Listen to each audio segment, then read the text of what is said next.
Hola, soy Fernando Sanz, exjugador y expresidente del Málaga Club de Fútbol. Y esto es Martiricos 08. ¡Qué bueno!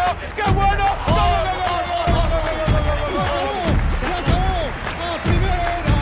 Esto es Martiricos 08.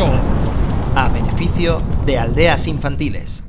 Leyenda, icono, ídolo, todo ello lo supone para el malaguismo. Tercer jugador con más partidos en primera en la historia del club y sin duda una de las figuras más trascendentes e importantes de la historia reciente de la institución. 11 temporadas, vinculado a la entidad, 7 de jugador y 4 de presidente. Fue la bisagra del Málaga del Grupo Z hacia el Málaga de Altani. Sobre el verde fue pivotal entre los míticos Peiro Boys y en los despachos salvó al Málaga de la ruina para volver a sentarlo en la élite a base de curro y gestión responsable. Fernando Sanz, ¿qué tal? Bienvenido. ¿Qué tal? Buenas tardes y muchas gracias por la presentación. El ascenso a primera de nuestro querido Málaga Club de Fútbol en 2008 es la inspiración del proyecto Martiricos 08, un proyecto solidario de comunicación y entretenimiento dedicado al club de nuestros amores. Queremos que este proyecto llegue también a quienes más lo necesitan a través de vuestras donaciones económicas que irán destinadas a niños, niñas y familias de Málaga en situación de vulnerabilidad atendidas por Aldeas Infantiles SOS. Entra en nuestra web y colabora. Estamos con Fernando Sanz Durán, nacido en Madrid el 4 de enero del 74. Fue presidente del club 4 temporadas, del 2006 al 2010, y jugador del mismo durante 7 temporadas, del 99 al 2006. El calentamiento. Colabora Clínicas Mentadental. ¿Qué edad tenías y dónde vivías? 32, Marbella. ¿Cuál era tu horario habitual más o menos que echabas en las oficinas cada día? Pues 7 y pico de la mañana hasta 9, 10 de la noche. Uh-huh. ¿Te acuerdas el día de menos trabajo, ¿eh? Ajá. ¿Te acuerdas del móvil que usabas? Pues sería un Nokia, ¿no? Sí, o un BlackBerry, ¿no? De la época. No, empecé con Nokia y luego vinieron lo de la BlackBerry, correcto. Pero la BlackBerry vinieron más tarde las BlackBerrys, ¿eh? Era Nokia, seguro. Porque malas de del 2006, ¿no? Pues Nokia. ¿Qué coche tenías? Un New Beetle. Ok. Pues vale. Todo esto es sobre la temporada del ascenso, 2007-2008. ¿Un fichaje que os hubiera gustado hacer pero que finalmente no salió, te acuerdas? Mira, hace poco lo recordé. Este que estuvo en el Getafe, Miku, que lo palabré con Ángel Torres. Bueno, con Ángel Torres sí, palabré con Ángel Torres y al final me hizo la 340.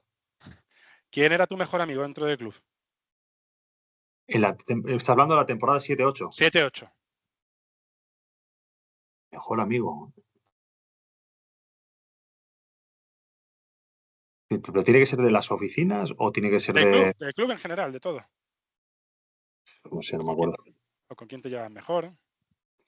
Me llevaba mejor, ¿con quién me llevaba mejor? Bueno, aquel entonces no me acuerdo con quién me llevaba mejor, porque es que estaba prácticamente bastante, bueno, estaba mi cuñado Luis, pero lógicamente en ese periodo estaba pues con la quimioterapia y no estaba conmigo. Pues no sé, entiendo yo que con el que trataba todos los días con Muñiz, entiendo yo, con Muñiz que estaba todo el día. Lo primero que se te viene a la cabeza cuando escuchas la palabra Málaga, Fernando. Englobarlo solo en una palabra es complicado. Felicidad, la mejor época, una de las mejores épocas de mi vida. Para ti, ¿quién fue el jugador revelación esa temporada? Las 7-8, yo creo que fueron varios. Yo creo que trajimos a Poño del Marbella. Voy a decirte a Poño, primero por la vinculación que tenía con Málaga, segundo porque lo trajimos de un equipo de segunda B como era el Marbella y el rendimiento que dio. Yo creo que todo eso lo metes en una coctelera, yo creo que es uno de los que más destacó. También Nabil Baja también hizo muy buena temporada. Es que yo creo que Wellington también, que era un desconocido, Eliseo, que era otro desconocido, y vinieron y lo sacamos de un mercado que nadie sabía que ni existía y sacamos unos fichajes que fueron y dieron un rendimiento tremendo. Yo creo que hay muchos, Apoño, Eliseo, Wellington, lo que te acabo de decir, ¿no? Es que ese año gastamos solo 3 millones en fichajes y en salarios, nada más. ¿Un atributo que resaltaría de Muñiz?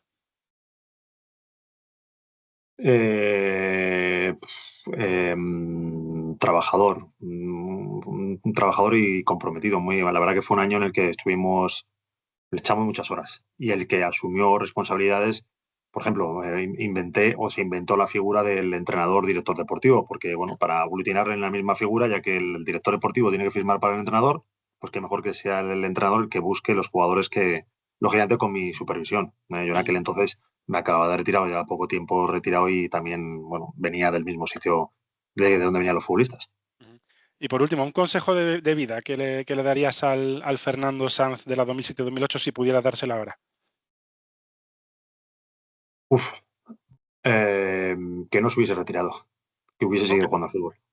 Que hubiese seguido jugando al fútbol, que al final el fútbol es para los futbolistas donde más se disfruta, cuesta mucho llegar, me costó mucho llegar. Y la verdad que yo ahora, si tuviese la experiencia de ahora en esa época, igual no me hubiese retirado ni me hubiese metido en semejante lío o en semejantes líos, porque fueron muchos los líos. El primer tiempo. Colabora Porras y Serralbo Abogados. Fernando, antes de entrar en materia con cosas de la temporada del ascenso y por poner un poquito las cosas en contexto, vamos a rebobinar un año atrás, verano de 2006, Cartaya, Huelva, estabais de pretemporada, tú todavía de jugador. ¿Recuerdas el momento exacto en el que te dijeron, en el que supiste que iba a ser presidente? ¿Quién te lo dice y cómo recibe esa noticia? Estaba yo con Gaby Schurrer en la habitación, no sé, me acuerdo. Estaba con Gaby Schurrer en la habitación y se estaba mascando. Yo al final era el máximo acreedor del club. El club tenía una deuda conmigo muy grande, por eso era el máximo acreedor. Y bueno, y se empezó a comentar, a hablar. Mi padre me comentó, me dijo que igual se podía, que tal, y bueno, pues es que tampoco me acuerdo a ciencia cierta, porque no fue un momento muy agradable, la verdad, para mí. Yo lo que sí me acuerdo perfectamente es que al final, bueno, acabo asumiendo absolutamente todo yo. Y el día más duro para mí y en el que yo ya asumo que he tomado una decisión que va a cambiar mi vida, es cuando me dan para firmar la baja como futbolista profesional, que es una ficha, como una ficha de futbolista, y cuando tengo que firmar esa ficha de dando la baja como futbolista profesional es cuando ahí me doy cuenta que se acabó mi vida anterior, a la cual estaba enamorado y por la que había trabajado durante los últimos 20 años, desde que tenía 9 años, y entraba en una vida en la que para mí yo era un desconocido, no tenía absolutamente ni idea de nada. Lo único que tenía muchas ganas de salir o de sacar la situación adelante. Y bueno, mucha gente decía, no, pero claro, como tu padre había sido presidente, no tiene nada que ver, porque no tiene nada que ver ser presidente del Madrid con presidente del Málaga. Primero, el presidente del Madrid preside una sociedad, un club de fútbol, y el Málaga era una sociedad anónima deportiva, ¿no? Aparte de las cuestiones que tenía el Málaga, ¿no? Que tenía, pues eso, una deuda imposible en aquel momento, que eran 42 millones de euros de deuda.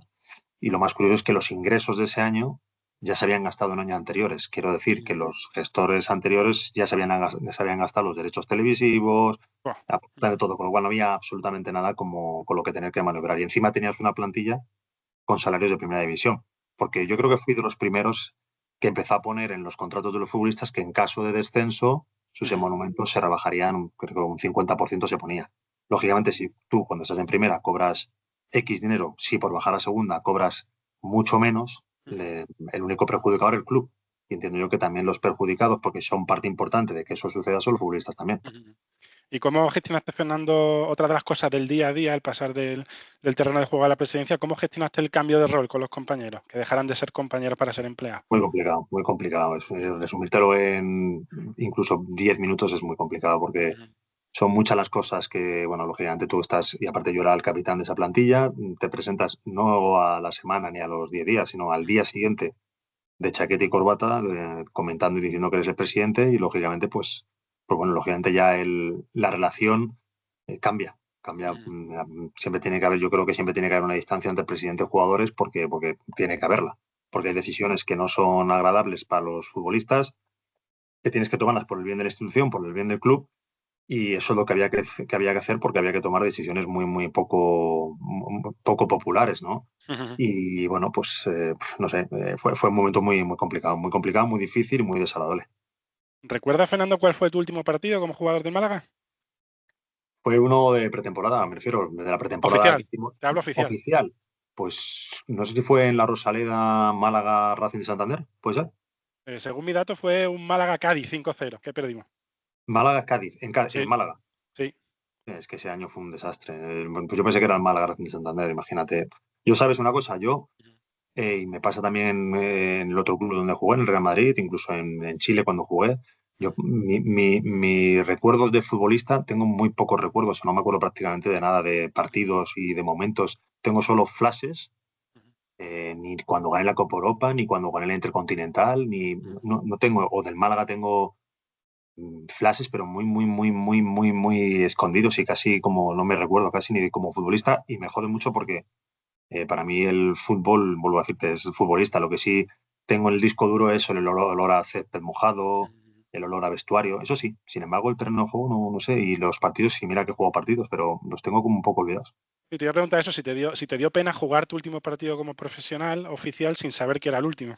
No lo sabía, ni sabía que era el último, ni sabía. Yo pensé que, lógicamente, me había que ponerse el mono para subir al equipo lo antes posible y reconducir esa situación pues tan mala, aunque bueno, veníamos de haber hecho historia en el club, de haber jugado mucho tiempo en primera división, de haber hecho grandes temporadas, de ganar el único trofeo que hay en la actualidad en las vitrinas de Málaga Club de Fútbol, de haber participado por primera vez en competición europea, con la Copa de la UEFA, y llegar a cuartos de final y bueno, y ser eliminados de una forma muy pues eso, muy triste, ¿no? En la tanda de penaltis, cuando éramos superiores que el Boavista. No sé, pero lógicamente el Málaga nunca puede estar en segunda división por la ciudad, por la afición, por el estadio, por mil cosas que hay, ¿no? Pero yo no, vamos, ni se me pasaba por la cabeza. Lo que pasa es que, bueno, me fui de vacaciones, desconecté y luego todo fue empezando a surgir y no sé ni cómo me encontré de presidente, vuelvo a decirte. Yo creo que más con el corazón que por la cabeza. Si fuese por la cabeza, es que, vamos, ni me lo planteaba coger el Málaga. Sí, recordemos un poco, a finales de julio de 2006 adquirís el 96 y pico % de la propiedad del club por parte de... Ahora más, 97, casi 98 creo que era. Bueno, no recuerdo muy bien la verdad. Bueno, compraste la propiedad, entonces era propiedad de Grupo Z, aunque está Serafín Roldán de presidente. Fueron 6 millones de euros asumiendo una deuda de más o menos de 42 kilos, ¿no, Fernando? Correcto, más o menos, sí. ¿Tú recuerdas el primer día que entras en tu despacho, Fernando? ¿Cómo fue ese primer día? Pues fue un día muy desagradable, porque no me veía. No me veía ni con el traje, no me veía ni con no sé. No me gustó porque no. Era un momento muy... Aparte era estar en el despacho y venir embargos y otro embargo y otro embargo y otro embargo, no se podía ni trabajar.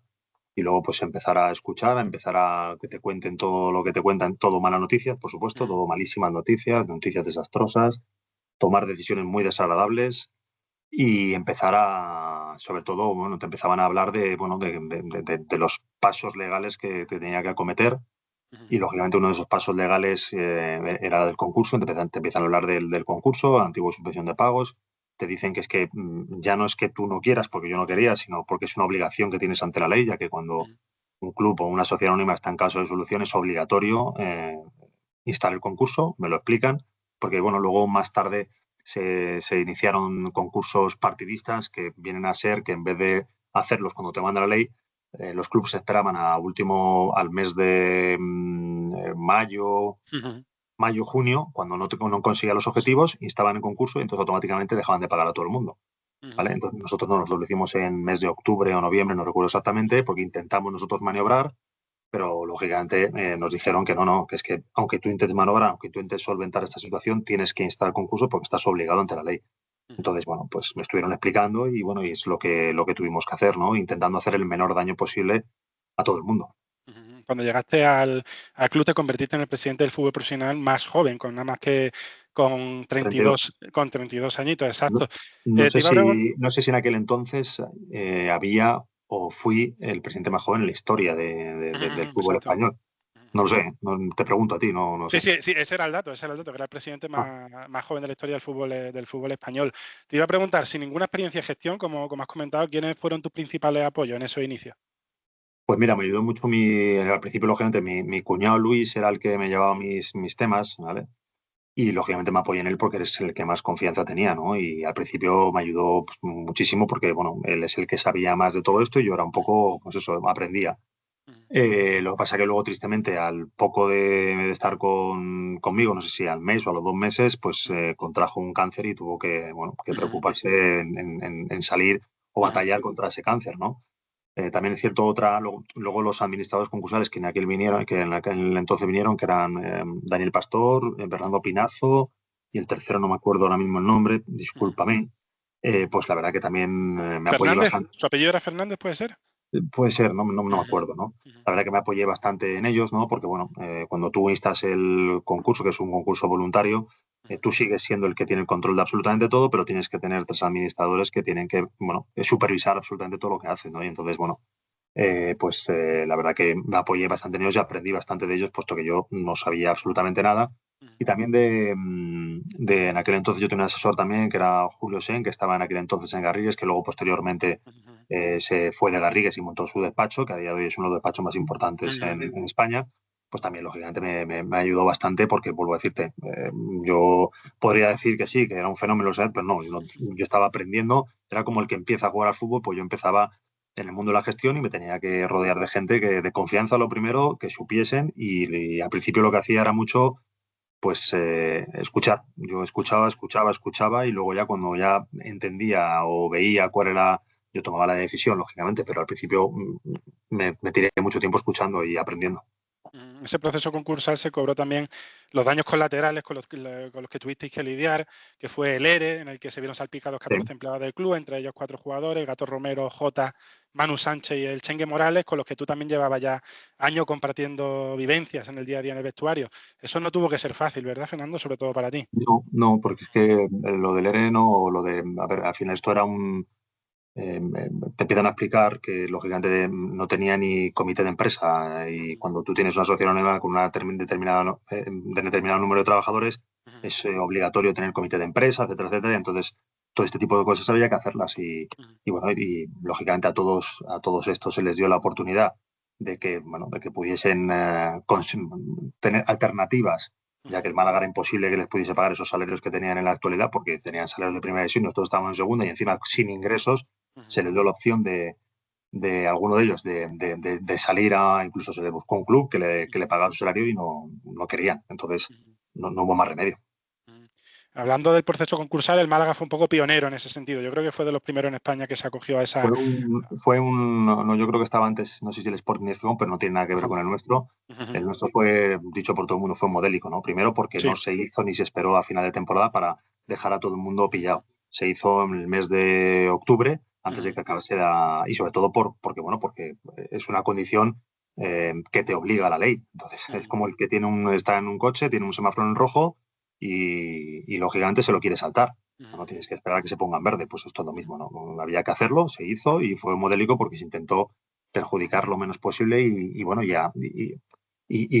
que nadie saliese perdiendo, y así fue. Y fue un poco un modelo de fair play financiero que aplicaste a vosotros mismos de manera... No, es que yo creo que nosotros fuimos el primer club, o fue a nivel de gestión, yo creo que fuimos los primeros que empezamos a autofinanciarse, ¿no? Era el objetivo, ¿no? Era que, vuelvo a decirte, una vez que el concurso llegamos a un acuerdo con los acreedores, es que se dio todo. Llegamos a un acuerdo con los acreedores y subimos a primera división, pero es que el año que estamos todavía con ese acuerdo de acreedores, el proceso que tiene un concurso, nosotros teníamos un presupuesto, que a mí me designaban un presupuesto, me decían los administradores, tienes 3 millones para confeccionar la plantilla, ¿vale? 3 millones para fichar y pagar salarios. Sí. Entonces yo me ajustaba a eso y yo hice una plantilla por 3 millones que subió a primera división. Y luego el año siguiente tenía 8 millones para exactamente lo mismo y quedamos octavos. Y el anterior año teníamos 11, y nosotros encima con esos números que nos autoponíamos, incluso dábamos beneficios. Pagábamos la deuda que había que pagar del club, que se quedó estructurada en 5 años, y encima dábamos beneficios. Quiero recordar que el último se pagaba cada año 3 millones para quitar deuda, y encima dábamos beneficios de, no sé si 500.000 y 2 millones, creo que fue el segundo año en primera, con lo cual hicimos un modelo de gestión no perfecto, súper perfecto. Y encima, ya en el último año, no teníamos la necesidad de tener que vender a nadie. Y aparte, lo más importante es que yo creo que nosotros explicábamos a la afición por qué se hacían las cosas, salía a rueda de prensa día sí, día también, se explicaba por qué no se renovaba una persona, porque se le había ofrecido, imagínate, te digo una cifra, 300.000, y el jugador pedía 400.000, y lo más fácil es, claudicar y dar esos 400, ¿no? Pues no, nosotros decíamos que eran 300 y que no podíamos más de 300 porque es hasta donde podíamos llegar, y si dábamos más de 300, podíamos poner en riesgo no el salario de sus compañeros, sino el salario del jardinero, el salario del de oficinas, e incluso la estabilidad económica del club, que ya había estado en un peligro muy, muy alto. Y lo que hicimos fue que las estructuras económicas del club fuesen muy sólidas y muy fuertes. Entre tantas operaciones financieras y estando tan pendiente de ese tema, ¿de dónde se sacaba el tiempo para mirar el tema deportivo? Fernando, ¿quién se cargaba de eso cuando llegaste? Pues mira, empezamos con Marcos Alonso, que es el único entrenador al que yo tuve que destituir, porque no funcionó, y aparte el propio Marcos Alonso... Estaba Manolo Hierro de director deportivo cuando tú llegaste, ¿verdad? No, sí, estaba Manolo Hierro, pero yo le destituí a Manolo Hierro, destituí también a Mendoza, destituí a todo el mundo, me quedé solo con el entrenador, porque de momento para ver si funcionaba. No funcionamos el primer tramo, la verdad que fue un año muy, muy complicado. Yo hablé con Marcos Alonso, con el míster, incluso se lo expliqué y él lo entendió, que lógicamente que no se podía seguir. Entonces destituí a Marcos Alonso, que ha sido el único entrenador que he destituido yo, y luego me fui a lo que el Málaga podía y a lo que el Málaga necesitaba. Y me fijé en Muñiz, que estaba en el Marbella en aquel entonces. ¿Quién te lo recomienda, Fernando? ¿Te lo recomienda alguien? No, yo lo recomiendo yo, porque yo había sido segundo entrenador con Juan de, y aparte él era el que hacía el trabajo defensivo, con lo cual tenía mucho trato conmigo, porque charlábamos mucho a la hora de cuando ensayábamos la línea y el trabajo defensivo del equipo. Entonces yo ya tenía buen concepto de él, se había separado de Juan de, empezaba por su cuenta, estaba en el Marbella, estaban saliendo y estaba teniendo unos resultados muy buenos. Y me fui a hablar con él y entonces se lo propuse. Él tenía contrato con el Marbella, tuve que pagar creo que fueron 50.000 euros, que para nosotros era una barbaridad. ¿La pagó el club o la pagó él? Creo que fue a medias, pero él también tuvo algo que ver y él también... Porque Raúl Gaitán también tuvo que pagar cuando fichó por el Málaga por un tema similar, sí. Exacto, porque la situación del Málaga era la que teníamos, entonces nosotros, la gente también tenía que apostar. Y bueno, y me fui a por Muñiz, vino aquí y ya te digo, porque yo ya había trabajado con él y pensaba que era lo mejor que necesitaba el Málaga. Ese año fue un año de intentar estabilizar la nave, puesto que lógicamente muchos jugadores se tuvieron que ir, tuvimos que rescindir contratos y era estabilizar el objetivo era salvarse ese año. Y al año siguiente, Sandro de vuelta también. Sí, pero eso fue al año siguiente. Ese fue tu primer año de presidente, volvió Sandro. Volvió también Sandro, sí, traje gente con la que yo había...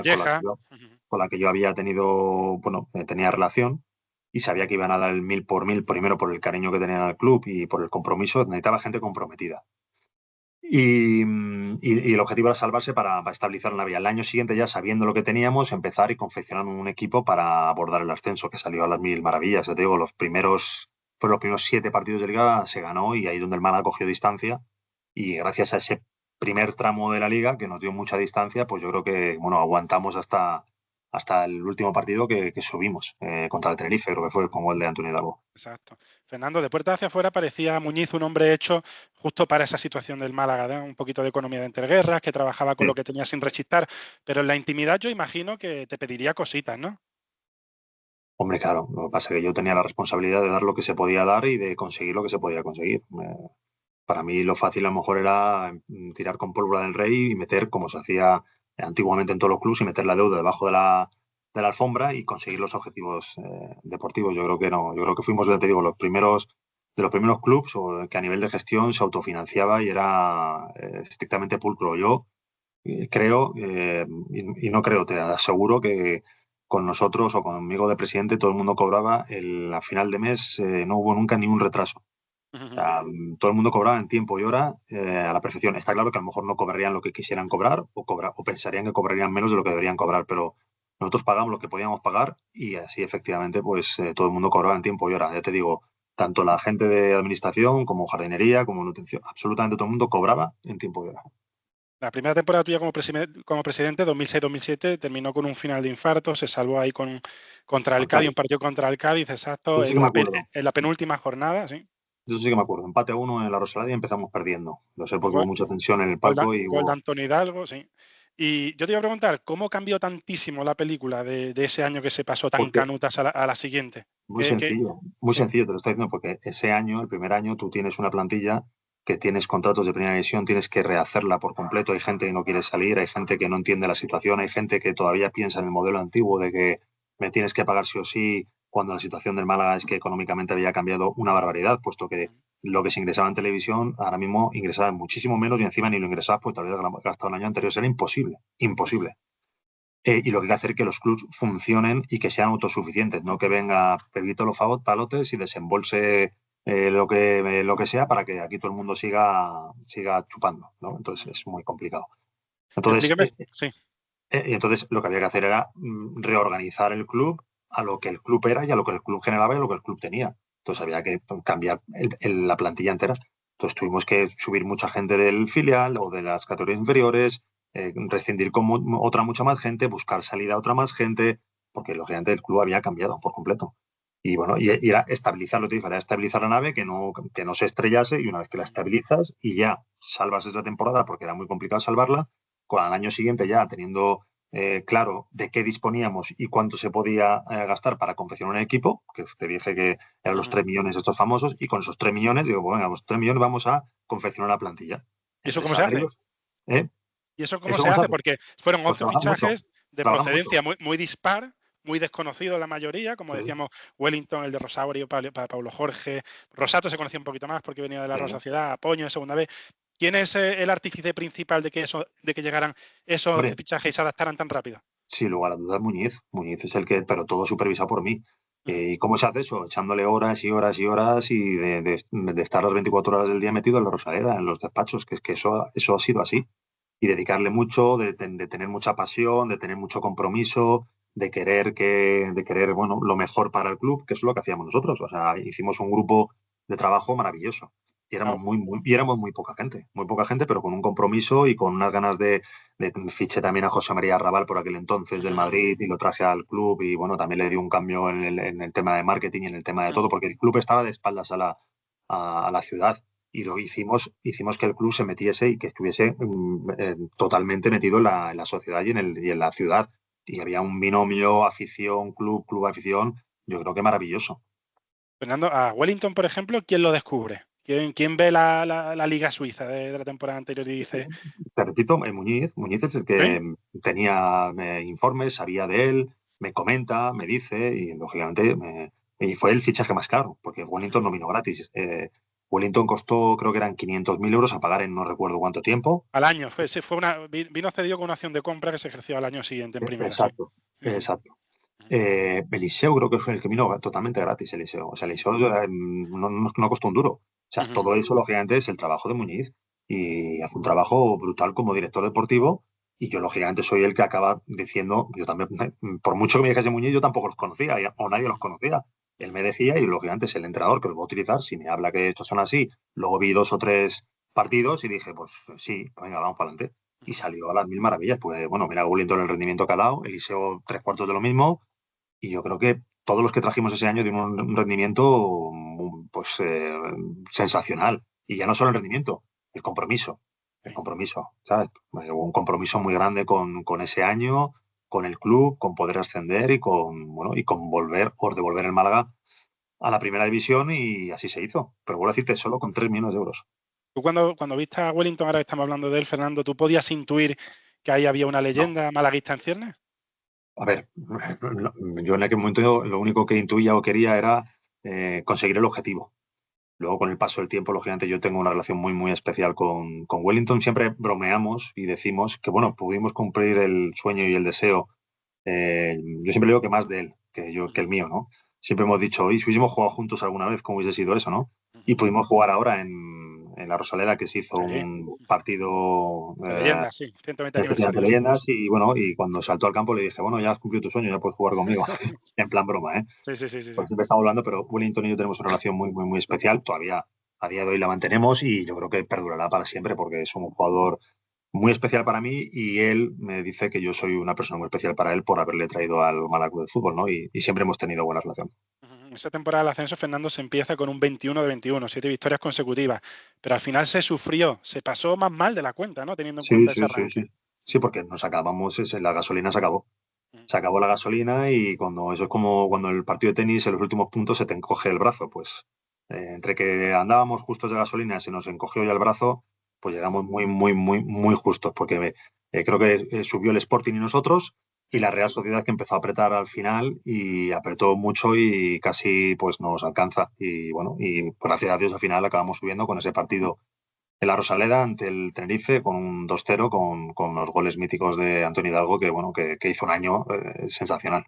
La Real apretó a final de temporada, pero también apretó en los medios, ¿no? Inició una guerra de medio importante, Badiola. Bueno, es que estaba este hombre que, imagínate, las locuras y las tonterías que llegó a decir, tan desagradables que, lógicamente, bueno, quedaron desacreditadas porque no era una chorrada de lo más grande y, bueno, anecdótico y de lo más absurdo que, bueno, que nos pasó. Pero sí, también fue una de las cosas que intentó enfangar, enturbiar y bueno, y poco más. Porque de esta cosa tampoco hace falta decir más. Sí. Fernando, yo recuerdo que tú matabas el gusanillo los días de partido con los no convocados, ¿no? Sí. ¿Te veías forma? ¿Estabas para jugar? Mira, según me dices tú, me vienen cosas a la cabeza que no recordaba y que me empiezas a hacer recordar tú. Por ejemplo, efectivamente, cuando antes del partido el míster solía llevar a los no convocados y jugaban una especie de bueno, hacían un entrenamiento corto y en partidos cortos, tal igual. Me acuerdo cuando fichó al de Rosario, claro, el tío no tiene ni puñetera idea quién soy yo, ¿vale? No sabía. Y entonces de repente, como acababa de llegar, no me acuerdo cuántos, y entonces le dijo al entrenador, bueno, pues el míster, tienes que entrenar con los no convocados, aquí tal. Y de repente cuando me ve a mí ahí, el tío flipaba en color, dice, este zumbao que hace aquí. ¿No sabía quién era? No sabía. Bueno, luego ya le dijeron, y claro, y en esas pachanguitas yo lo reventaba. No, yo estaba muy bien. Bueno, sigo estando, bueno, tengo 50 años, todavía sigo jugando partidos de leyendas con el Madrid en campos muy importantes y con gente mucho más joven, ¿no? Y no tengo el tipo. Pero me acuerdo efectivamente ese día cuando salí, bueno, cuando llegó el de Rosario y me vi ahí entrenando y claro, a un nivel muy alto porque tenía yo 33, 34 tendría, ¿no? Pero estaba muy bien físicamente, a pesar de... Y lo reventé, aparte entrando fuerte y diciendo, este tío, ¿qué hace aquí el presidente? Y que él llegó fuerte también, imponente. Es verdad, coño, no me acordaba de eso, es verdad, que me metía con ellos a entrenar, sí. Habías dicho que las piernas del equipo llegaron muy justas al final de liga, ¿no? Todos recordamos sobre todo esas 3 derrotas seguidas en casa, Real Sociedad, Nastic y Hércules, el famoso 4-6. Porque me lo dices tú a mí, porque ya ni me acuerdo de eso, imagínate. Bueno, el partido de Hércules fue el que a Muñiz le ofrecieron salir escoltado por parte de la policía. ¿Recuerdas si ese día fue el día que Muñiz decidió irse al Racing? ¿O cuándo te lo comunica a ti? No, a mí me lo comunica una vez que ya se ha conseguido el objetivo.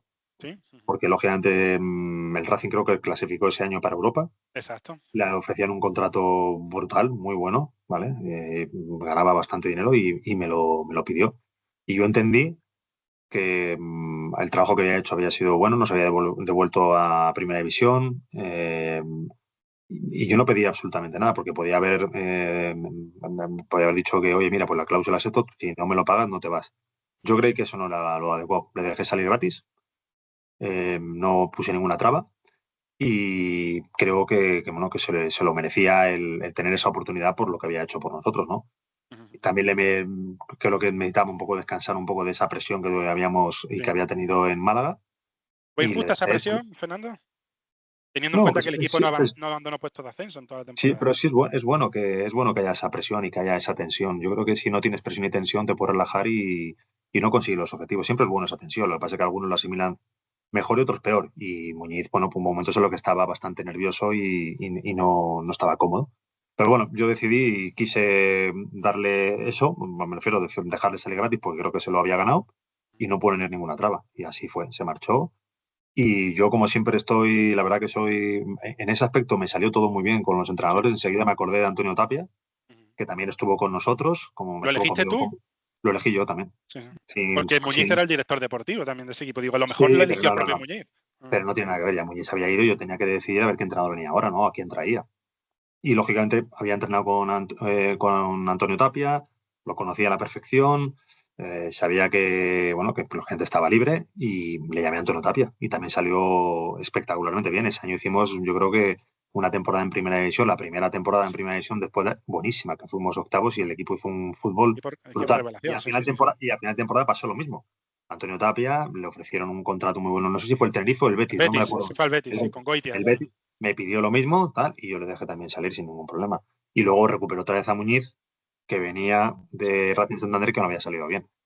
Y también salió bien lo de Muñiz. O sea, que al final, todos los entrenadores siempre que les he elegido, yo los he elegido porque he tenido relación con ellos, porque conocían a perfección y porque sabían que eran entrenadores que iban a estar muy comprometidos conmigo y con el club, o con el club y conmigo. El ascenso de 2008, Fernando, fue un bálsamo, ¿no?, para las arcas, y por el tema de recortar la deuda casi a la mitad, ¿no? De 27 que había de deuda, se pasó a 17 por una... No, es que fue toda la vez, ¿Sí? porque yo creo que fue el último, el partido del ascenso vino a los 2 días de hacer un convenio con los acreedores en la que se estipulaban el pago de X dinero cada 5 años y... Se reducía a la mitad y un plan de pago a 5 años fue, ¿no? Y con el ascenso, lógicamente, ya te garantizabas unos ingresos con el que tú podías acometer todo esto. ¿Había un plan estipulado por si el Málaga no ascendía, Fernando? ¿Qué hubiera pasado si ese Málaga no hubiera ascendido? Ni me lo planteaba, yo no lo tenía ni en la cabeza, ni me lo planteaba. Pero si hubiese sucedido, pues hubiese habido muchos problemas. Pues ha habido muchos problemas. Es lo que te puedo decir, pero yo, lógicamente, nunca lo contemplé porque estaba focus solo en el objetivo y así se hizo. Pero vuelvo a decirte, luego ahora miras con el paso del tiempo y dices, tu madre mía, la locura que si no hubiese salido, pues hubiese sido un problema. Pero vuelvo a decirte, yo creo que tenía que salir por cómo se trabajó, por cómo se configuró todo, por el compromiso, por las horas de trabajo, por la afición, por el club, por todo el mundo, porque toda la gente, ya no digo la afición, sino los trabajadores los empleados del club que no salen o que no están en el terreno de juego, teníamos una conexión entre todos brutal. Y los propios futbolistas sabían que todos dependían de ellos y que era necesario para que todos saliésemos adelante. Y la verdad que yo creo que fue, a ver, es en los momentos en los que he visto una comunión más grande de público, afición, ciudad, instituciones, empleados, futbolistas, no sé, presidente, todo el mundo, todo. Fue brutal. Y los años siguientes también. Cuenta Sandro en su biografía, Fernando, que en esa celebración del ascenso, los balcones del Hotel Lario, allí en la Plaza de la Constitución, fue la primera vez que te vio relajado como presidente. En lo personal, ¿qué supuso? Pues en lo personal, para mí fue para mí un orgullo que con mis hijos poder estar ahí en Agailarios y los niños no eran pequeños y no entendían que hacía allí tanta gente y que había veces que, bueno, no mucho porque la verdad que a mí nunca corean mi nombre y nunca he estado del lado bonito del fútbol, ¿no? De ser el jugador más aclamado, el jugador más querido. Yo creo que he sido prácticamente lo contrario, nunca estuve acostumbrado, ¿no? Entonces mis hijos ver eso y que de vez en cuando decían o te aclamaban, mis hijos estaban un poco extrañados y todo esto tal. Pero tengo fotos muy bonitas de ese momento. Mi mujer también, que sufrió una barbaridad y que la verdad que fueron momentos muy complicados. Pues la verdad que fue la consecución y de un esfuerzo de 2 años de haber apostado todo al Málaga y lógicamente todo el mundo ahora da, pero si no hubiese salido yo creo que nadie vendría a decirme, oye, pobrecito, no, a la gente le gusta cuando las historias salen bien, si salen mal no, pero yo arriesgué absolutamente todo mi patrimonio, todo mi futuro, el de mí, el de mis hijos y por suerte salió bien. El descanso. Colabora Copa Lima Cerrajería. ¿Campero o espeto? Espeto. ¿Cuál es tu lugar favorito de Málaga? Joder, ahora son muchos, tío. Es que Málaga ha cambiado tanto y es que yo me quedaba con Málaga entero. Es que Málaga es una cosa de locos, tío. Calle Larios, Muelle 1, que hay tantas cosas que son la mayoría. Es que es una maravilla. ¿Hay algún hobby que hayas descubierto desde tu retirada? Con respecto a Málaga, dices tú. No, en general, un hobby. Es que no me da tiempo. No te da la vida. No me da la vida, no tengo tiempo. Yo bastante con hacer mi gimnasio y mi deporte. No puedo hacer otra cosa que lo tenga como hobby. ¿Cuánto echas de menos ser futbolista de 0 a 10? 10. Las 3 personas de fútbol más determinantes de tu carrera.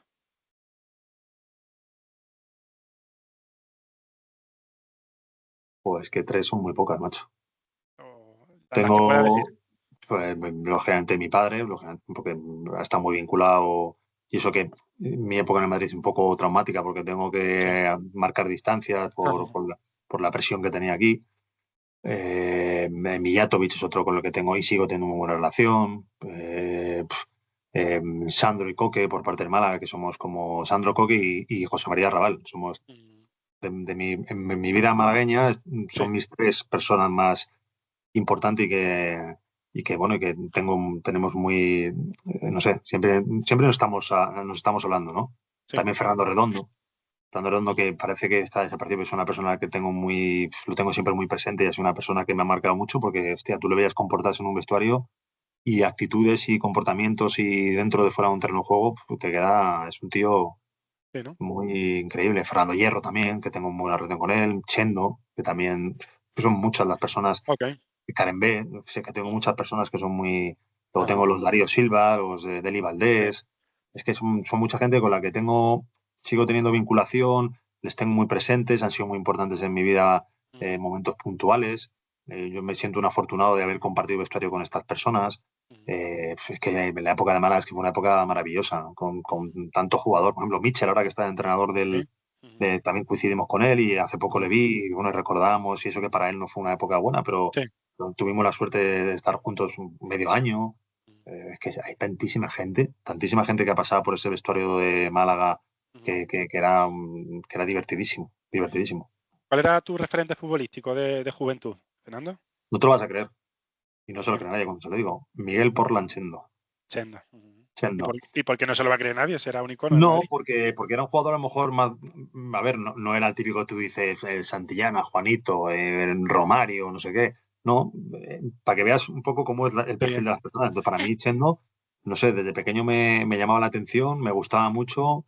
Era un jugador impresionante, porque que hablamos de Chendo, que todo el mundo lo ve como delegado del Real Madrid, pero es un jugador que creo que es el quinto o el sexto que más partidos tiene en la historia del Real Madrid y ha sido un One Club Men también. Sí. Entonces, y lo curioso es que era mi ídolo y al final acabé jugando con él Sí. y a día de hoy es uno de mis mejores amigos. O sea, tengo relación con él muy cercana.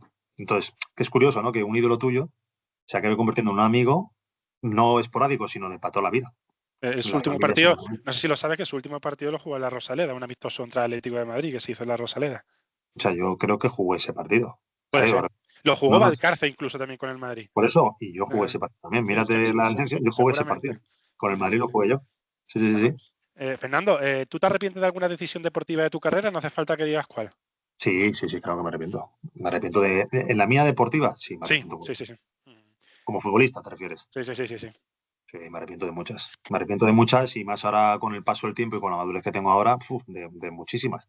De muchísimas. De muchos comportamientos que tuve en el Real Madrid que ahora lo ves con esta madurez y estuvo, hay que ser gilipollas de lo que hacía. Pero bueno, como había tanta presión por medio de los medios, del público, momentos maravillosos que podía haber disfrutado con mi padre, no los disfruté por esta chorrada.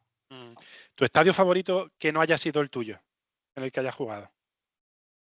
Ni Rosaleda ni Bernabéu, claro, ¿te refieres? Exacto.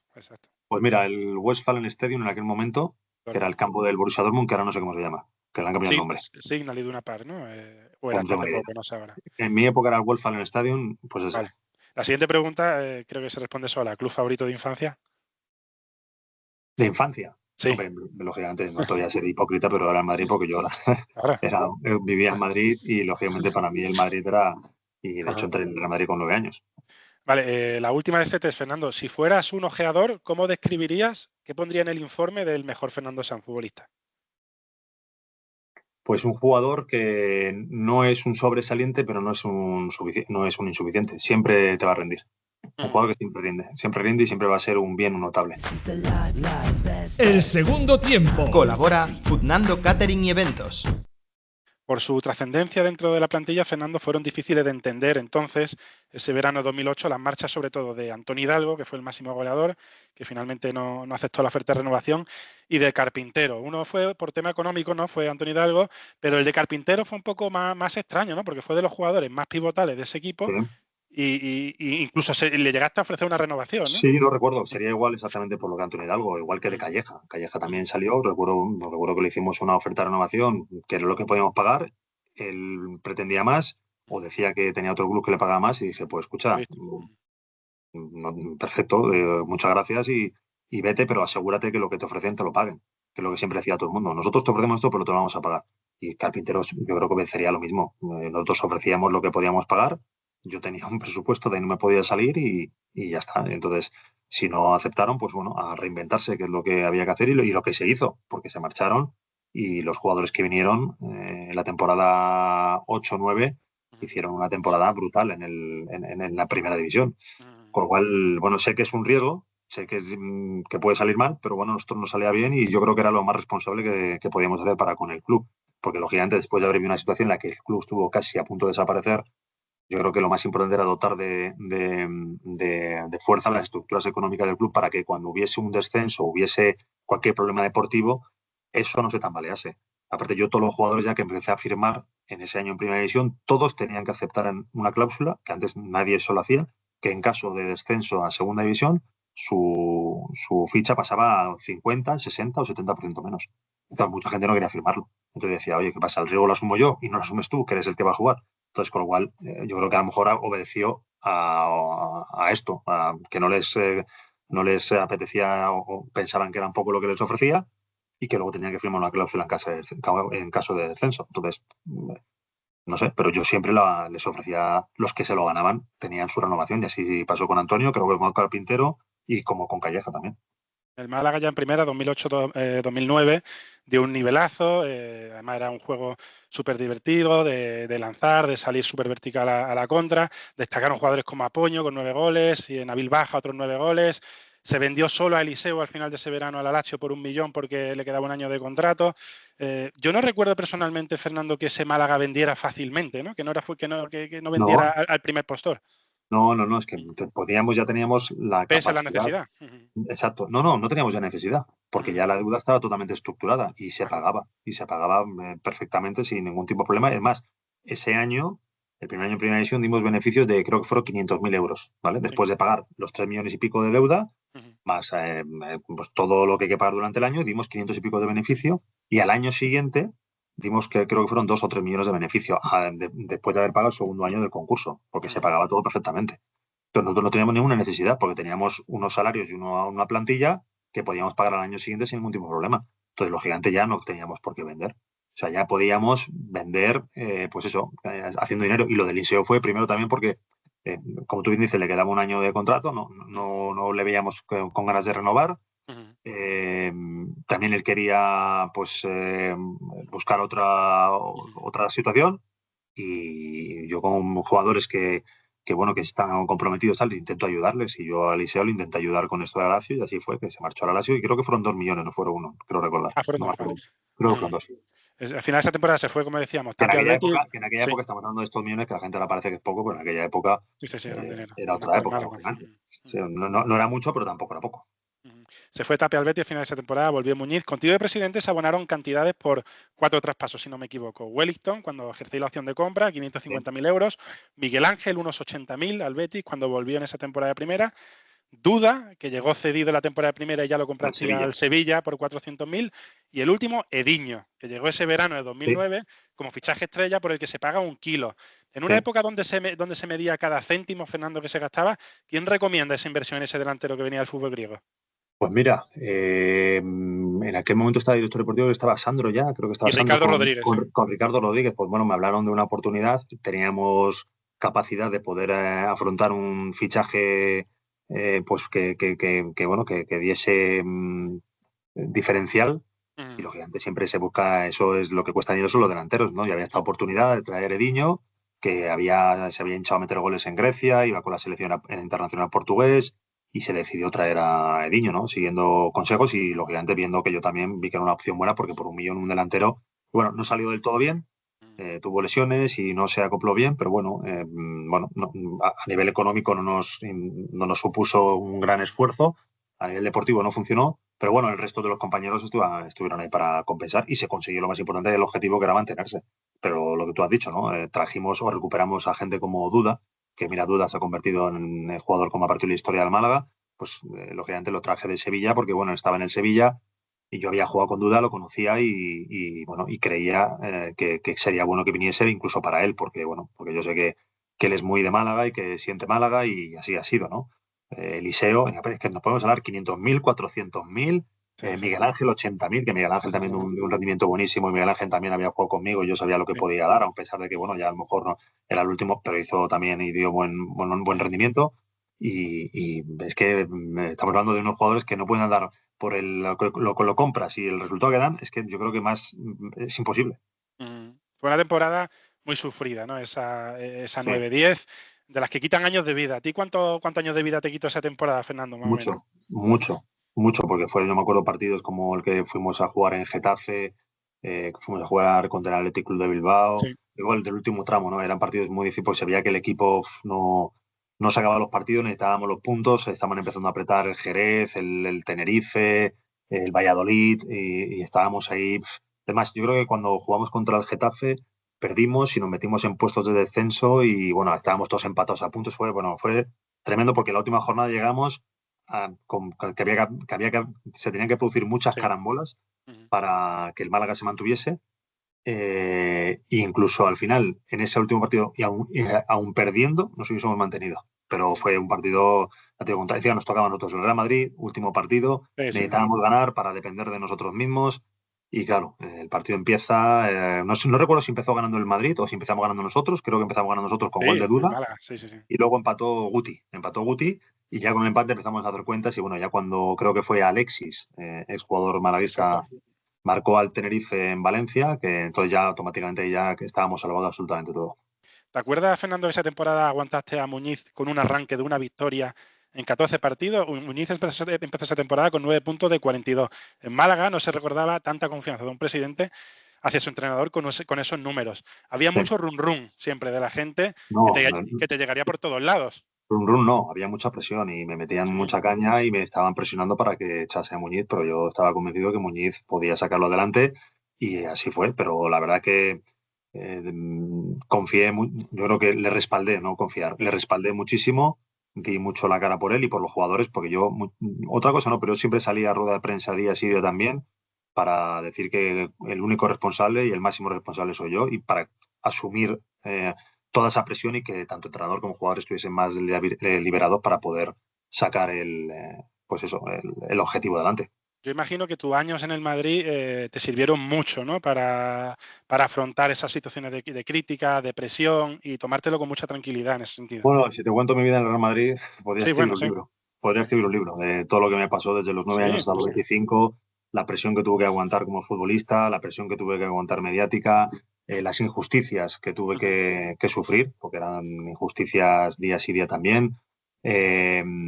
Comerme marrones que no eran míos, o sea, un sinfín. Y estamos hablando del Real Madrid que al final se magnifica todo y yo muchas veces era el pim pam pum y hacía que muchos jugadores o muchos compañeros se liberasen para poder jugar sin ningún tipo de presión. Y yo era el que me comía todo, con lo cual sí, algo de experiencia o algo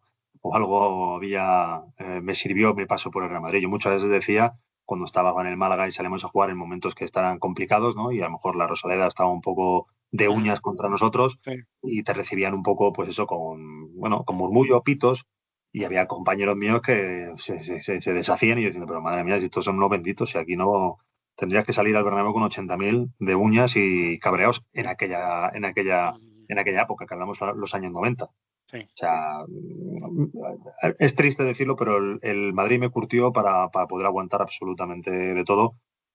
Que no hubiese sido lo más, pero sí, me curtió para poder aguantar ese tipo de presiones. Y lo de Muñiz fue una presión muy grande por parte de los medios, de afición y todo el mundo, pero yo creía que era el que podía conseguir el objetivo y así fue, no me equivoqué. En la 2009-2010 hubo de todo, una salvación casi inédita porque el Málaga se salvó con 37 puntos. Ese año participaron en partido oficial 33 futbolistas, de los cuales 19 eran debutantes en la Primera División Española. Fue la temporada, recordemos, del Duda en plan Salvador con 8 goles, llegó en invierno Caicedo, que metió 4, la del codazo de Cristiano Intiliga, famoso, la de la camada de canteranos que sacó Muñiz, Iván González, Toribio, Manu Torres, Javier López y demás. Para que veas, nosotros teníamos de recursos, no podíamos pasarnos y llegaba el mes de diciembre, lo fácil sería fichar a alguien que gastándote un dinero que no tienes o prometiendo unas cifras que no le podías pagar y no lo hacíamos por responsabilidad. Y yo me acuerdo que en esa época estaba el Zaragoza por ahí metido y Zaragoza firmó muchos jugadores en el mes de diciembre que finalmente nunca les pagaba, pero conseguían el objetivo, que eso es hacer trampas, ¿vale?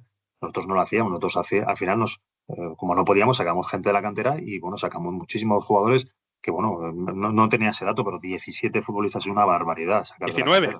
O 19, es una barbaridad. Mira 19 futbolistas que nunca habían jugado en la Primera División Española. Mira qué número más bonito.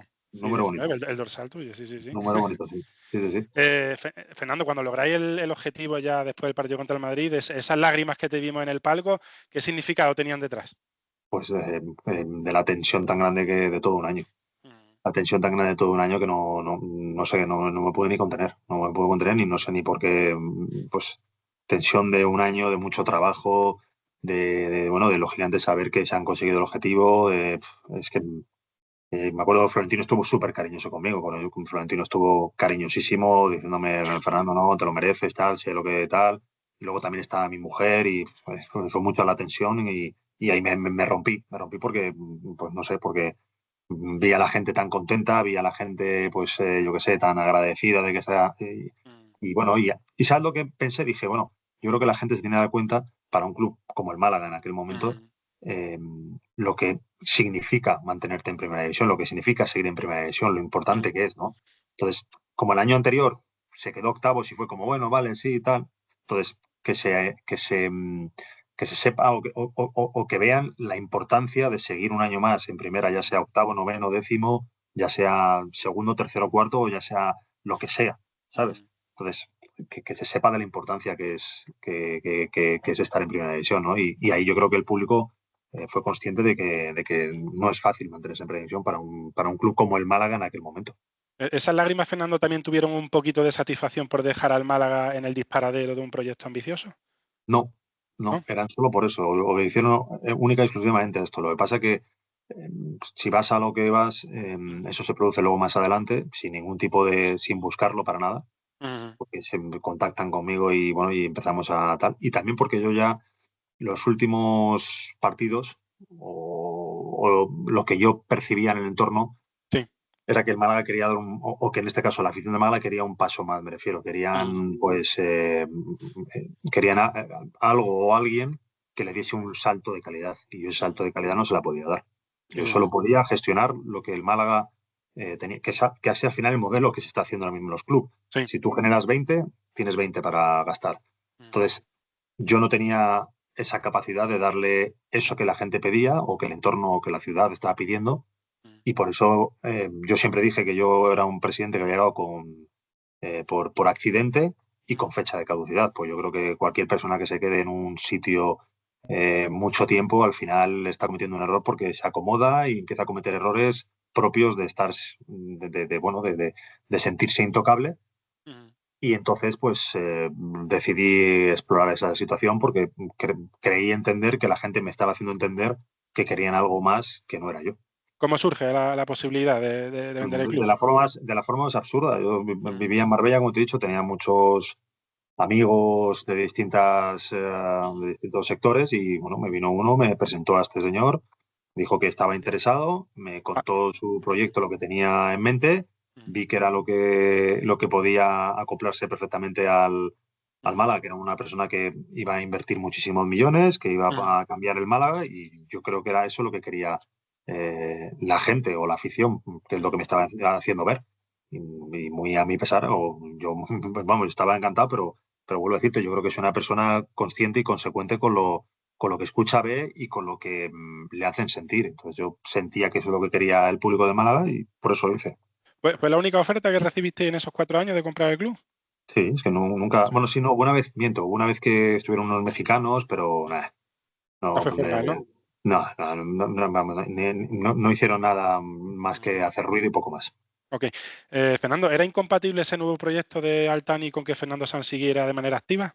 No, para nada. Es que supuestamente es lo que se habló. Tuviste un rol después, ¿no? Sí, supuestamente fue lo que se habló. Lo que pasa es que de lo que se habló a lo que se hizo no se cumplió absolutamente nada.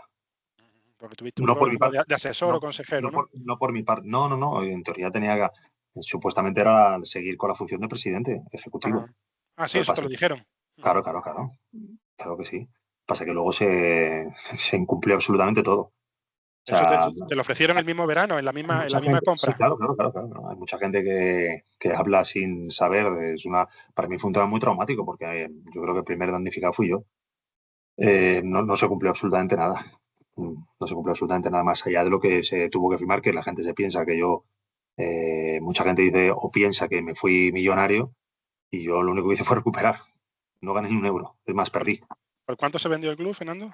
Creo que fueron 36 con deuda incluida. Incluyendo la deuda, sí. Que eran de 15, que está totalmente, que solo pagó el club, por lo cual le costó 2 duros el club. Yo recuperé mi dinero. Sí, bueno, de qué manera y lo que te costó también, ¿no? Claro, yo al final es que no gané absolutamente nada. Y la gente se Aparte, piensa que yo gané.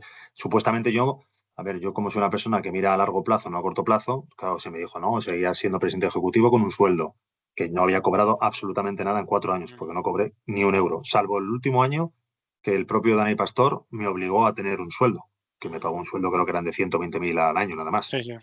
A pesar de que se escribió, se hicieron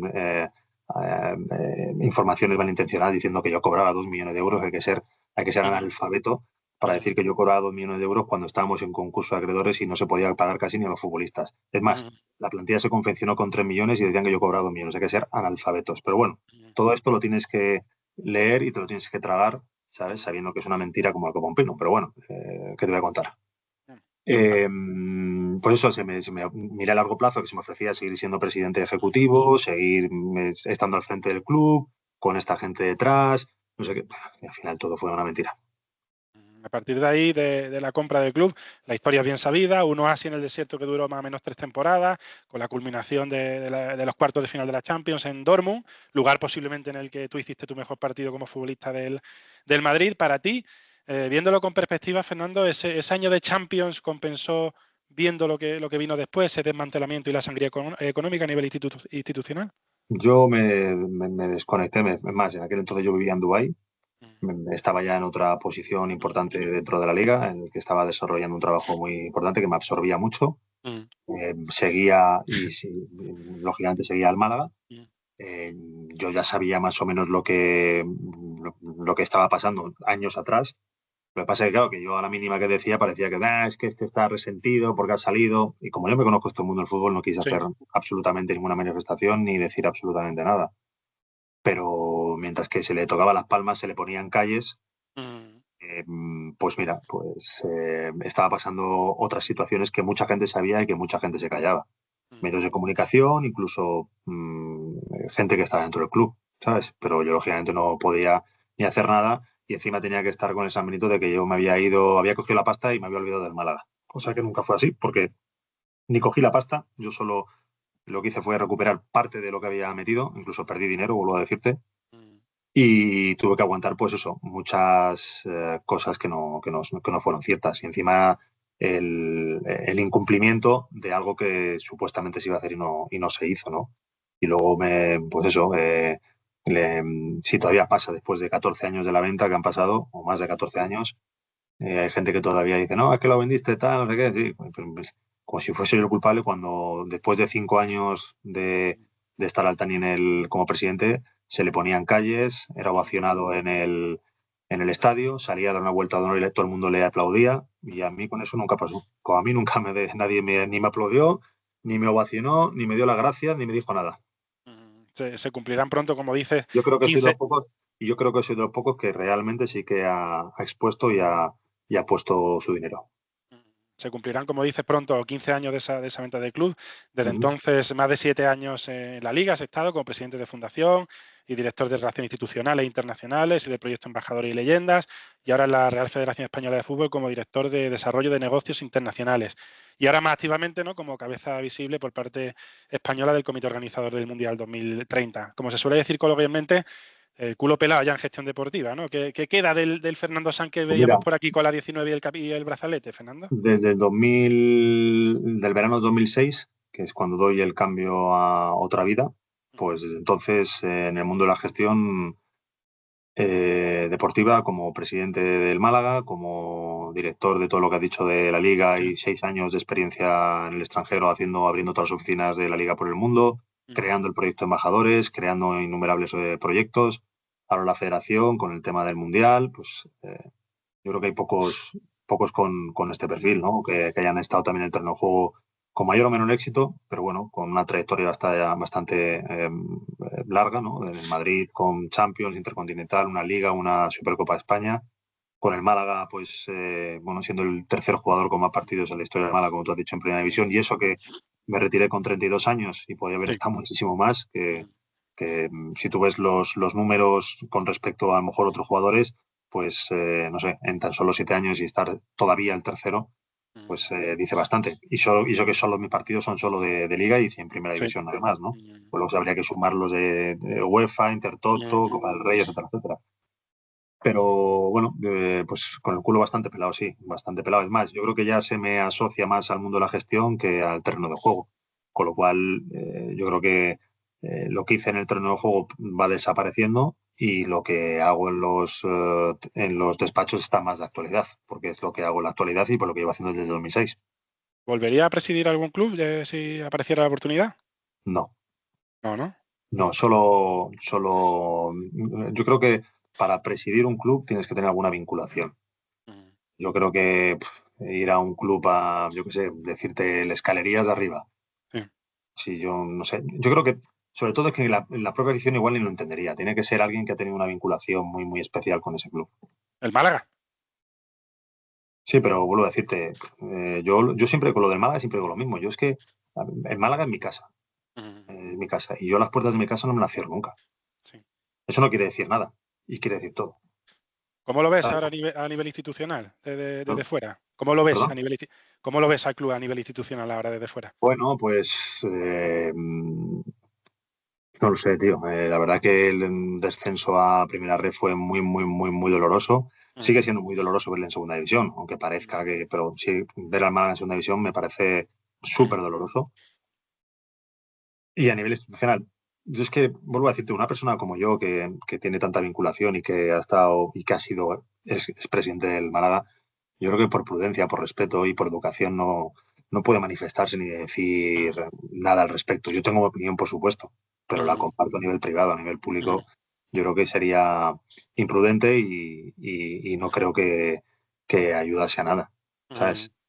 Fernando, volviste por primera vez a la Rosaleda, al menos a participar en un evento público con el Málaga el día del partido que mencionaba de las leyendas por el 120 aniversario. Porque hasta entonces nunca me han invitado a nada. Te iba a preguntar, ha tardado demasiado en llegar a esa invitación, ¿no? Bueno, es lo que han creído desde el 2010 que yo dejo el club hasta el día ese. Sí. Miento, también fue un día que fue el 70 o 80 aniversario de la Rosaleda, también que fui invitado. Yo cuando me han invitado siempre he ido, pero pasaron 12, 13 años. Nunca nadie, los distintos gestores del Málaga nunca me han querido invitar a absolutamente nada, pero ni tan siquiera a un partido, ni que no tienen por qué invitarme. Pero ha habido muchos momentos importantes de la historia del Málaga y yo, quieras o no, soy exjugador del Málaga con una trayectoria y creo que yo creo que en la historia de jugadores del Málaga tengo cierta importancia y también he sido expresidente con también cierta relevancia. Entonces, bueno, no han querido oportuno invitarme a nada. Bueno, sus motivos tendrán. ¿Una persona en concreto o el club en general? No tengo idea. No tengo idea si ha sido una persona en concreto, si ha sido el club, pero no sé. No me han invitado a nada hasta esto que te he dicho. Y lógicamente yo no tengo rencor a nadie. Yo me invitaron y bueno, pude cuadrarlo con mi agenda y asistí. Para ir terminando un poco, Fernando, ¿cuál recuerdas que fuera concretamente tu mejor gestión en el Málaga y tu mayor espinita como presidente? Joder, mi mejor gestión. Yo creo que hacer que un club que estaba de espaldas a la ciudad, que la verdad que había mucha... Pues eso, estaba de espaldas a la ciudad y como que no... Pues yo creo que lo que hicimos, ¿no? Que fue que el Málaga se metiese en la ciudad y la ciudad se metiese en el Málaga, que fuésemos uno, que fuésemos una familia. Yo creo que eso... Igual ahora, con tanto, ahora como ha cambiado todo el temas digitales, ahora es todo muy moderno, muy profesional, pero yo creo que en ese entonces, yo creo que si tú preguntas a muchos jugadores, te van a contar que para ellos fue su mejor época, porque era un club que éramos una familia, que había muy buen ambiente, en las malas y en las buenas, pues también tuvimos momentos malos, pero había muy, muy, muy, muy buen ambiente y nos intentamos ayudar los unos a los otros, las instituciones, ayuntamiento, diputación, junta, se respiraba muy buen ambiente. Muy buen ambiente. Yo creo que la clave del éxito fue ese, que logramos hacer que el Málaga estuviese otra vez metido en la ciudad y bueno, y fuésemos, ya te digo, un club, el club de la ciudad de Málaga. ¿Y alguna espinita tienes o ninguna? ¿Alguna espinita? No sé. Yo creo que la venta se hizo porque así lo pedía la ciudad, pero en perspectiva, después de mucho tiempo... Pues, ¿Te sientes un pelín responsable? No, para nada. ¿No? Al contrario. Vale. Es que solo eso me ofende, porque el primero que ha perdido he sido yo. Sí, por eso te preguntaba. El primer apoyo, sí, digo, tanto económicamente como a nivel, no voy a decir reputacional, pues yo creo que lo que hice yo no lo hace nadie y deberían apuntarlo mucha gente que está al frente de instituciones, porque salir cuando a lo mejor no tienes ganas o cuando a lo mejor tú piensas que te puedes estar ahí o te puedes agrandar con el tema de que si eres presidente tal igual. Y yo creo que lo dije siempre y habrá muchas manifestaciones mías al respecto, que llegué por accidente, que es así como llegué, por accidente, y con fecha de caducidad. Sí. Y yo lo cumplí. Yo creo que mucha gente que está al frente de instituciones importantes no lo cumple nunca. Dicen siempre que van a estar 2, 3, 4 legislaturas y siempre acaban extendiendo más el chicle. Y yo sí lo cumplí. Lo cumplía a pesar de que, vuelvo a decirte, no se cumplió lo que iba a pasar, y a nivel económico yo nunca ganaba, ni gané. Fernando, por último, me gustaría recordar un poco la figura de dos presidentes que te marcaron muchísimo. El primero, tu padre, Lorenzo Sanz, y el segundo, posiblemente el mejor presidente que ha tenido el Málaga, Fernando Puche. ¿Qué tuvo el Fernando Sanz presidente de cada uno de ellos durante esas 4 temporadas al frente del club? Nada. ¿Nada? Nada, porque a mí me recordaba a Fernando Sanz un poquito a Puche en cuanto a la cercanía que tenía con la plantilla y cómo defendía capa y espada lo suyo. Bueno, igual sí, igual en eso sí, pero también eso también lo tenía mi padre, que siempre se le recuerda por una persona muy, muy cercana, pues, a medios de comunicación, a cualquier persona. O sea, él por ser presidente de Madrid no iba, pues eso, como pues, marcando distancias, pues hoy soy presidente de Madrid, ¿no? Él estaba con el camarero de turno, con el ministro de turno y trataba a uno exactamente igual que al otro. También lo tenía Fernando Puche. Sí. O sea, a lo mejor eso, mira, eso que tú has dicho, pero a nivel de gestión, yo creo que cada uno tenía su sello de identidad. Fernando Puche tenía el suyo, mi padre entiendo que tenía el suyo, pero sí, yo creo que sí, yo creo que eso que has dicho tú te lo compro. Sí, que yo creo que para que esto del fútbol siga funcionando tenemos que seguir manteniendo esa cercanía con el público. Te digo tanto futbolistas como gestores o presidentes, porque si no, no sé, no podemos estar distanciados, ¿no? Como decía mi padre, ¿no? Escucha, nunca puedes ser, tú no eres más que nadie, pero tampoco eres menos que nadie. ¿Sabes? ¿Qué te quiero decir? Que, tío, somos todos iguales. Sí. Y no podemos marcar distancias y, ¿sabes?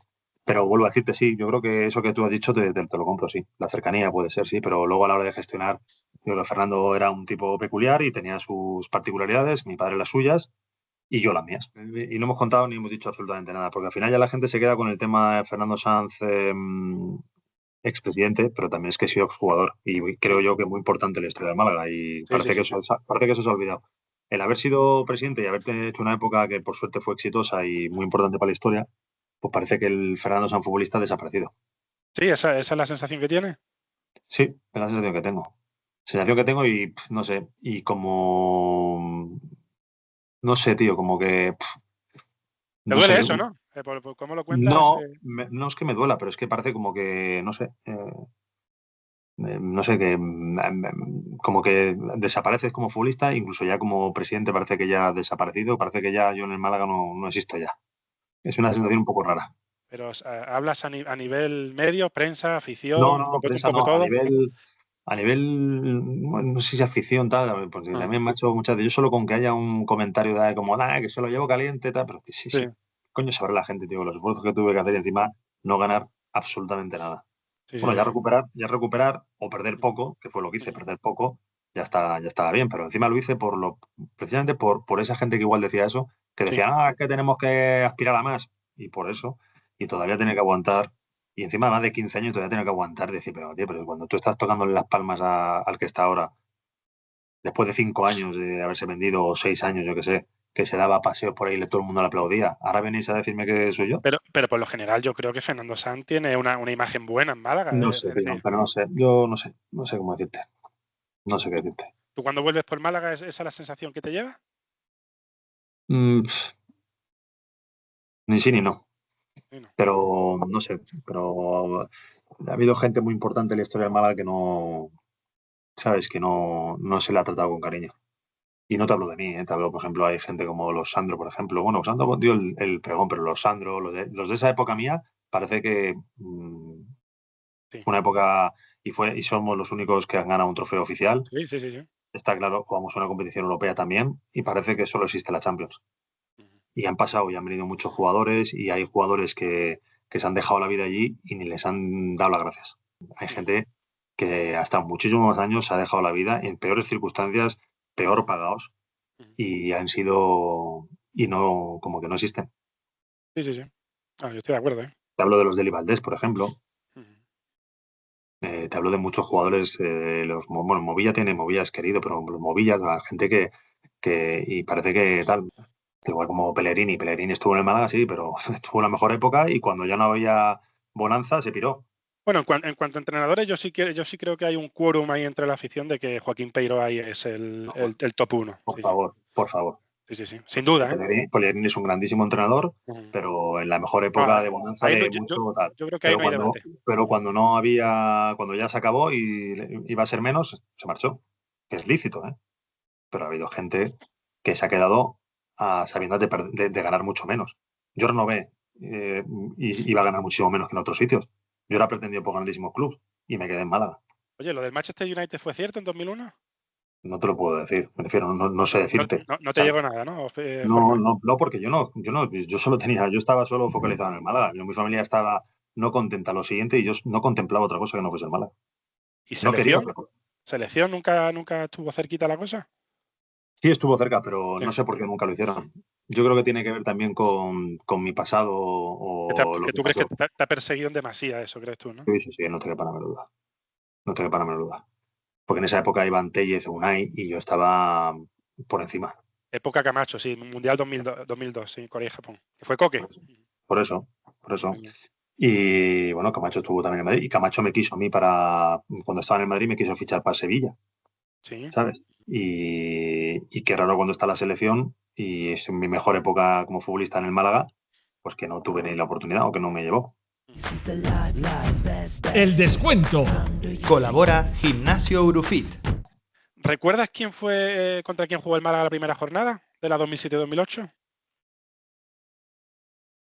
Ni idea.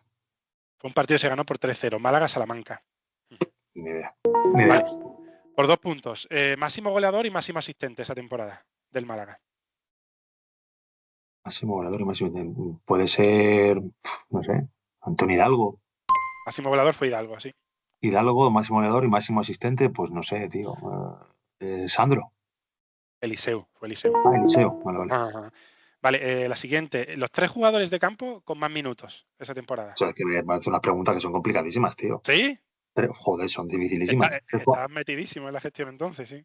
Sí, no, escucha, pero es que con todo el tiempo que ha pasado y con las 1000 proyectos, 1000 cosas que tengo en la cabeza, pues te voy a decir Antonio Hidalgo y te voy a decir Eliseu. Y bueno, me tienes que decir 3. Dime 3. Y Wellington. Wellington, Hidalgo y el tercero. Eliseu no te voy a decir el portero. ¿Qué portero es? ¿Cómo se llama? De campo, el portero de Goitia. Vale, Wellington, Hidalgo y te voy a decir ni idea. Pues Eliseu. El de Rosario. Los dos centrales, vale. ¿Recuerdas? Esta te voy a ayudar. ¿Quién llevó la camiseta número 10 esa temporada? Fue un jugador que no jugó ni un solo minuto y se fue en el mercado de invierno. Sí. El yugoslavo se llamaba Stosic, ¿no? Stosic, exacto. Bueno, y a ver si te acordarás, el fichaje fantasma que estuvo entrenando en el equipo, pero nunca se llegó a incorporar por problemas con el transfer, que no llegó. Portugués. Portugués. ¿Cuál fue? Que luego hizo carrera en el Hércules en primera. Sí, pero no me acuerdo del nombre. Sí, pero me acuerdo. Tiago Gómez. Vale, y la última, esta puede que si la sepas. ¿Qué 2 equipos subieron junto con el Málaga primera? Sube el Sporting de Gijón. Sí. Y luego ya no sé si en la fase está en la liguilla esa si sube algo más. Subían 3 directos ese año. 3. Era pues Málaga, Sporting y que era el tercero, tío. No fue la Real Sociedad, no, porque se quedó ahí y tal. No me acuerdo. El Numancia, ¿verdad? Fernando Sanz. 5 puntos. Bueno, Fernando, pues muchísimas gracias. Venga, pues nada. Un placer y que vaya bien el finde, ¿ok? Gracias. Muchísimas gracias. Chao. Un abrazo, chao.